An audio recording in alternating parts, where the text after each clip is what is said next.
भावना आहत गैंग अपनी चिट्ठी लेकर, अपनी एप्लीकेशन लेकर मंदिरों में जाए ना, अपनी देवी देवताओं के पास जाए, तब तो हम माने कि भावना आहत गैंग के पास शक्ति है, उनके देवताओं में शक्ति है।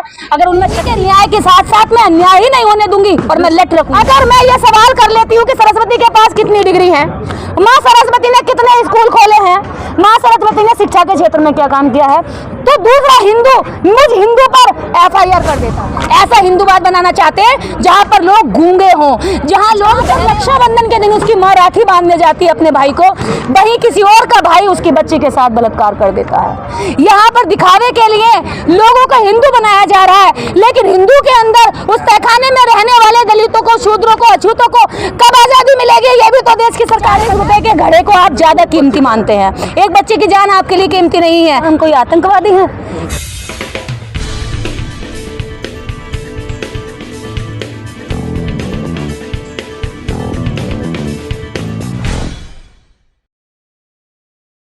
आज निर्देश दीदी हमारे साथ में है, लगातार कई दशक से वो समाज की आवाज़ को उठा रही हैं माता सावित्रीबाई फुले महासभा के माध्यम से।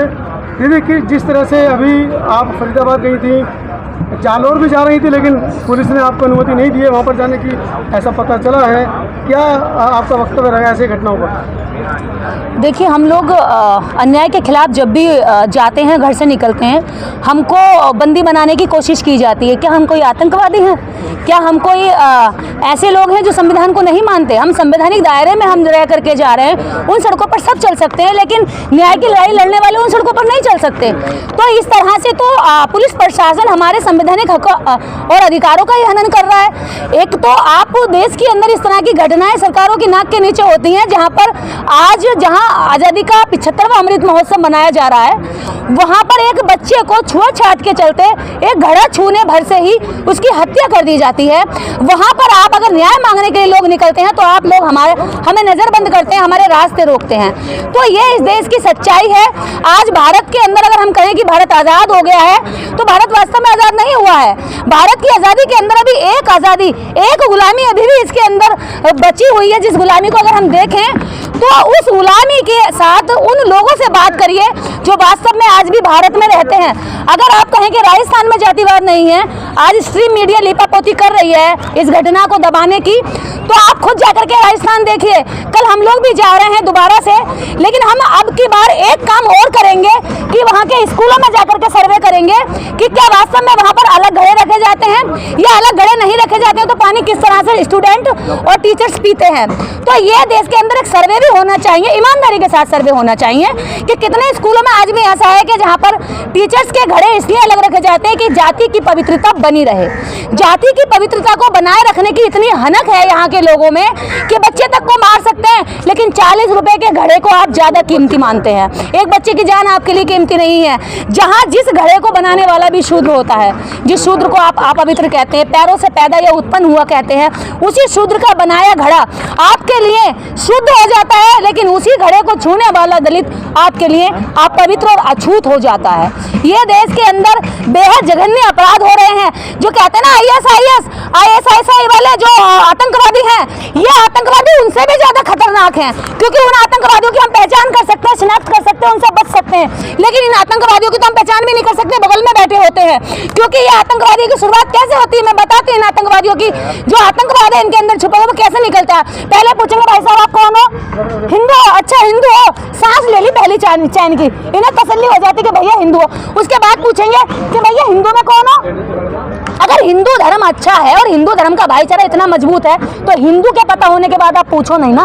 आप क्यों पूछते हैं कि आप कौन हैं, आपकी जाति क्या है, आपका सरनेम क्या है। अगर पड़ोस में कोई घर पे रहने आ गया तो उस पड़ोसी के साथ कितना रिश्ता रखना है, कितनी दोस्ती बढ़ानी है, कितना खाने पीने का संबंध रखना है, ये तब रखेंगे जब ये पता कर लेंगे वो उनकी जाति का है, वो दलित तो नहीं है।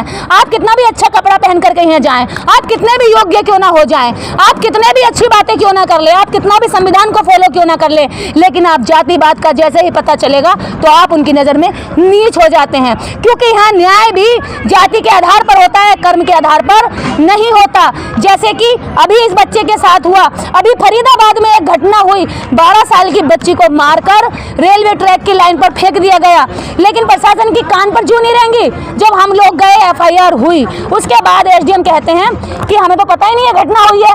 मतलब उनकी पुलिस को ये पता है कि प्रोटेस्ट करने वालों को रोकना है, लेकिन उनके प्रशासन को ये नहीं पता है कि एक बच्ची के साथ इतना जघन्य अपराध हो जाता है। उस बच्ची का मुंह दबोचा गया होगा, उसकी जबड़े की हड्डियां तोड़ दी गई, जिस हड्डी को कहते हैं कि शरीर के अंदर सबसे मजबूत होती है। उसके शरीर के गुप्त अंगों से इतनी ब्लीडिंग हो रही थी कि देखा नहीं गया। आत्मा रोने लगी, मन इतना दुखी हुआ कि क्या हम इस भारत में रहते हैं जहां पर रक्षाबंधन के दिन उसकी मां राखी बांधने जाती है अपने भाई को, वहीं किसी और का भाई उसकी बच्ची के साथ बलात्कार कर देता है। यहाँ पर दिखावे के लिए लोगों को हिंदू बनाया जा रहा है, लेकिन हिंदू के अंदर उस तहखाने में रहने वाले दलितों को, शूद्रों को, अछूतों को कब आजादी मिलेगी, ये भी तो देश की सरकारें बताएं।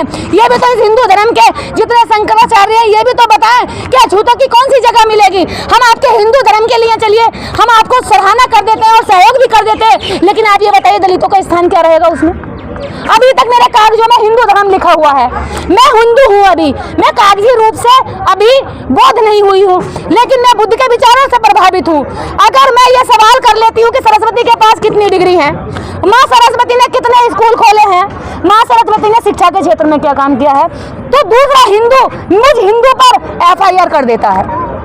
ऐसा हिंदूवाद बनाना चाहते हैं जहां पर लोग गूंगे हों, जहां लोग बहरे हों, जिनके कानों में दलितों की चीखें ना जाए, जिनके मुंह से दलितों के न्याय के लिए आवाजें ना निकले। ऐसा हिंदू राष्ट्र बनाना चाहते हैं। इस व्यवस्था से आपको आपत्ति क्या है? पिछले 5000 सालों से व्यवस्था चलती आ रही, चलने दीजिए। आपको क्या जरूरत पड़ी है घर परिवार छोड़ के? आपके पति की भी हत्या होगी इस मामले में, क्या पड़ी आपको? देखिए, अगर यही बात बाबा साहब डॉक्टर अम्बेडकर सोचते, सावित्रीबाई फूले सोचती और फूलन देवी सोचती, तो फूलन देवी को तो जाकर के किसी कुएं में डूबकर मर जाना चाहिए था, क्योंकि उस समय से लेके आज तक बलात्कार हुए महिलाएं डूबकर मरना या कहीं जाकर के मुंह छुपाकर रोना ही सीखी। लेकिन फूलन देवी ने जाकर के बदला लिया, प्रतिकार किया। तो ऐसे लोगों के साथ अगर हम रह रहे हैं, देश के फांसी चढ़ा दिए गए थे, मेरी तो फिर भी 30 वर्ष हो गई, तो मैंने तो 8 साल उम्र और ज्यादा जीली, मैंने तो बोनस की उम्र जीली, मुझे कोई चिंता नहीं है।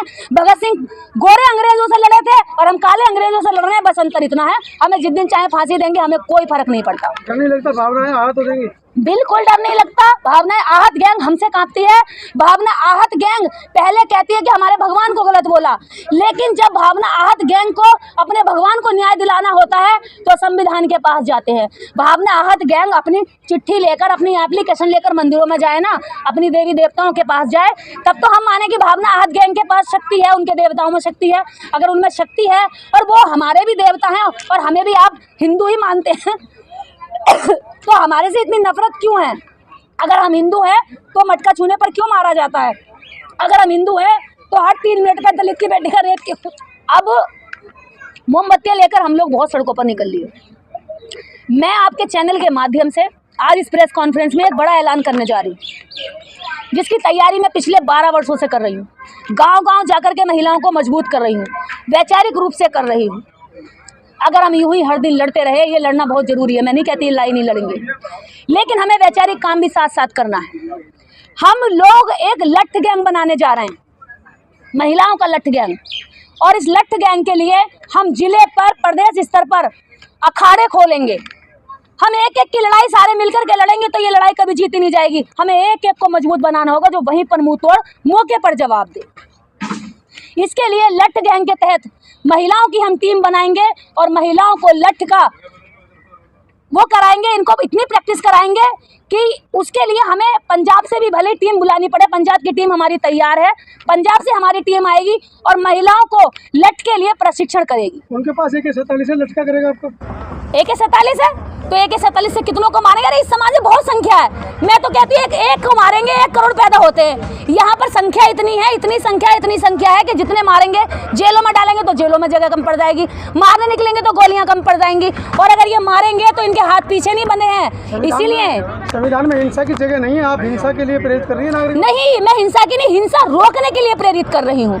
आपका बयान गलत है, मैं हिंसा के लिए नहीं, हिंसा रोकने के लिए प्रेरित कर रही हूँ। अगर इनके हाथ में लठ होगा तो हिंसा करने वाले को रोक लेंगे, और हिंसा के के बाद होने वाले जो ये प्रोटेस्ट है, सरकारों की बुराइयां हैं, गालियां हैं, ये कम से कम बची रहेंगी। मान मर्यादा बची रहेगी औरतों की सुरक्षा बचेगी तो समाज में सुरक्षित माहौल होगा। लड़कियां बेटियां आराम से खुले में निकल सकती हैं, उनका डर निकलेगा। और ये केवल एक ही समाज की बात नहीं कर रही हूँ मैं, अगर इस लठ गैंग में किसी भी धर्म समाज समुदाय की लड़कियां शामिल हो सकती हैं, हम सबको सबल बनाने का काम करेंगे। लेकिन वो अपने अपराध को रोकने के लिए किसी की उधर उम्मीद न रखे कि वो आएगा और मोमबत्ती लगाएगा, मेरे लिए न्याय मांगेगा। वो कहेंगे कि न्याय के साथ साथ मैं अन्याय ही नहीं होने दूंगी और मैं लठ रखूंगी। कहेंगे कि न्याय के साथ साथ मैं अन्याय ही नहीं होने दूंगी और मैं लठ रखूंगी। जिन गांव की महिलाओं को आप लठ चलाना सिखाने की बात कर रही हैं, उस गांव की महिलाओं को नींद जब तक नहीं आती जब तक उनके पति दारू पीकर घर पर ना आए और उनको तबीयत से पीटे ना, और अगले दिन FIR हो तो वही महिलाएं जाकर हाईकोर्ट में पुलिस वाले से कहती हैं हमारा पति है भैया छोड़ दो इसको।